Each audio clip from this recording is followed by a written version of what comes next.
done, like melted in a bowl, but I'm just gonna do mine like this.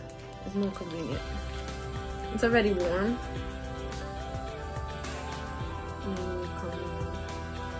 Spread it, pour it on top of it. The pickle.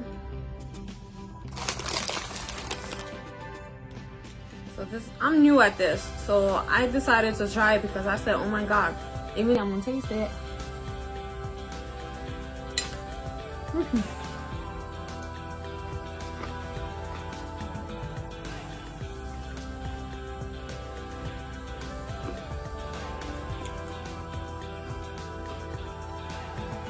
Woo.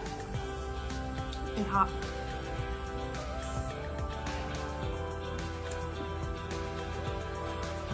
You guys need to try this. Any kind of pickle with melted cheddar.